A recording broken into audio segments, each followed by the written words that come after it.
Duterte legacy talaga to. Gusto makarinig ng kwento na kami lang dalawa ni Digong. Ganito. Naalala niyo po nung basahin ni Presidente Duterte yung pangalan ng mga congressman? Di ba? Tapos sinabi niya, ito report ni Commissioner Bellica to. So nangyari po noon, nagalit sa akin lahat ng congressman dahil hindi mo pwede magalit sa Presidente. So magalit sa bata ng Presidente. So, sinungaling yan si Greco, korap yan, patatawag namin yan, imbestigahan namin yan, kung ano-ano sa media. Napikono ako. Kasi 2 linggo na tuloy-tuloy, hindi naman ako kumikibo. Dahil ang trabaho ko, mag-imbestiga, mag-file ng kaso, mag-report kay Pangulo. Sabi ko, akala ata nito mga to, takot ako sa congressman eh. Sabi ko, wala pang congressman na pinanganganak, nakatatakutan ko. So, nagsabi ako sa Pangulo. Sabi ko, boss, papaalam lang po ako sa inyo. Papatulang ko na tong mga to. Dahil sabi nila, bata nyo raw sila. Kasi yung binigay kong listahan, ng mga isinumbong sa amin, wala akong jurisdiction ng PACC sa congressman. Pero sa DPWH meron. Pero pag nagsusumbong na yung mga tao, kasama yung congressman. So bagamat wala kaming jurisdiction sa congressman, they now become part of our report to the president to be endorsed to the proper agency. So pag submit na yun namin ng report, kasama lahat. Contractor, DE, DPWH, at congressman. Meron ngayon nung interview sa akin na sinabi, bakit to? Nagsusumbong to sa DPWH, ganyan. Sabi ko, tama po yan. Pero ang problema po kasi, ang mga DE, hawak ng mga congressman. So walang magawa ho sa mga congressman yan. Dahil pag pumalag po sa congressman yan, patatanggal po yan. Teka lang. Commissioner Bellica, pakiulit nga sinabi mo, yung mga congressman kamo ang may hawak sa mga DE. Yan po, tumpak po, hawak ng mga congressman ng DE. Kaya dapat kasama ang congressman sa imbestigasyon. Lumaki po yun. Kinagat naman ng isang congressman, inaway ako, sinagot ko, lumaki ng lumaki, hinihingi ngayon sa akin, biglang lumabas na, Bellica, put up or shut up. Nilalabas na sa dyaryo. So bumalik ko sa akin ng reporter, sabi, sir, sabi ni congressman ganito, kung wala ka namang sasabihin, tumahimik ka na. Sabi, ilabas nyo raw yung mga, Bellica should name names. So sabi ko, talaga naman papangalanan ko abangan nila. So hinihingi ngayon sa akin na kongreso yung mga pangalan. Ang sabi ko, ilalabas ko ang pangalan, pero ibibigay ko kay Digong dahil wala akong mandato na mag-report sa inyo. Sa presidente ako nag-report. So kung gusto nyo makuha information, kunin nyo sa Pangulo. Pumunta kayo sa Pangulo. Eh di pumunta ko sa Pangulo. Tapos, nagpadala ng tao sa akin, uminit na po ang sagutan namin, issue. Ang sabi kong ganon, alam nyo kayo, kung meron kayo problema sa akin, patanggal nyo ako kay Digong. Pero huwag kayong magagalit sa akin kung ginagawa ko ang trabaho ko. Ngayon, kung may problema kayo sa akin at meron kayo talagang gusto mangyari, gawin na natin ngayon. Diyan, dito, kahit saan, gawin na natin ngayon, sabi ko. Dahil wala pang pinapanganak na congressman na katatakutan ko. Dahil kung akala nyo, na kaya ako nandito, dahil yan si Bellica, sa politika lang yan, kaya ganyan yan. Politika ni Bellica, nagpanting-ponteng ako nung marinig kong politika lang ni Bellica yan. Kung akala nyo na politika ito sa akin, sabi ko, buhay ko ang tinataya ko rito. Sabi ko, ngayon, kung meron kayong gusto mangyari ka ako, gawin na natin ngayon. Ngayon na! Sabi ko gano'n. Awan ng Diyos, walang pumalag. Tapos puntahan ko, si Bakin si Bellica. Pero may ebidensya po kami. Si Bakin si Bellica. Paalam na ako kay Pangulo. Sabi ko, boss, papatulang ko ng mga to dahil nasusobrahan na po ako dahil akalata, takot ako sa kanila.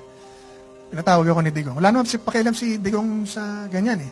Sabi niya, wala akong jurisdiction sa Congress. So tumahimik na ako.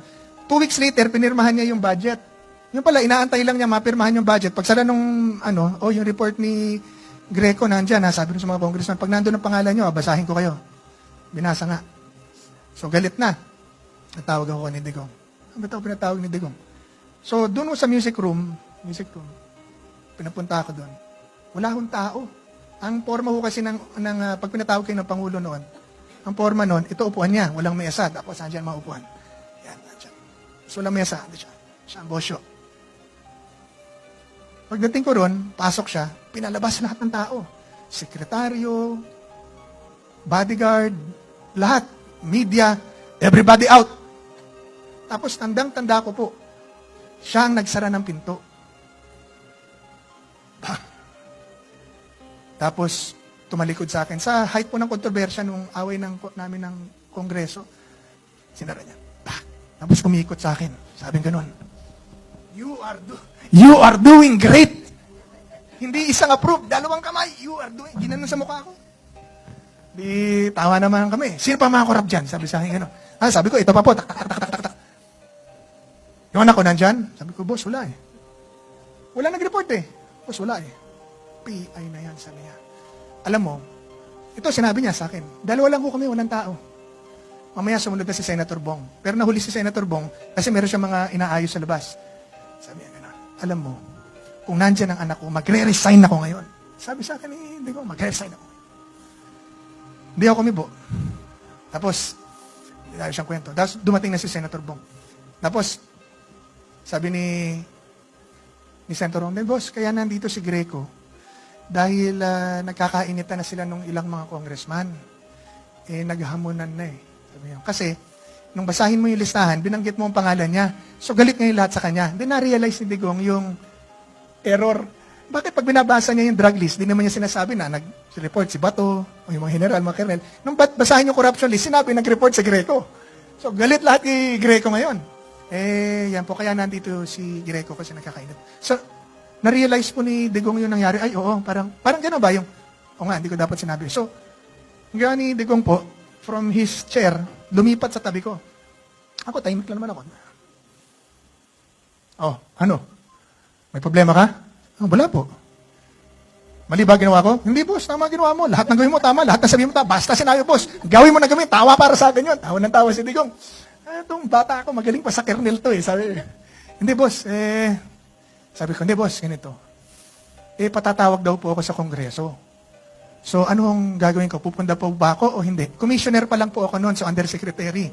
May order siya noon ng pagka-cabinet member, sekretaryo, hindi pupuntang, pag hindi niya binigyan ng clearance, hindi pwedeng patatawag ng Kongreso. Hindi pa ako chairman noon, commissioner pa lang. So sabi ko, boss, ano ba, pupunta ba ako? Sabi niya, ikaw, pumunta ka doon. At pagdating mo doon, sabihin mo lahat ng alam mo. Pasabugin mo, huwag kang magtatago. Kung anong sinabi mo sa akin, yun ang sabihin mo sa kanila. Paputukin mo. Sabi niya. Sabi ko, sige boss. At pag nakita mo sila, sapakin mo. Sabi ko, sige boss, sasapakin ko po.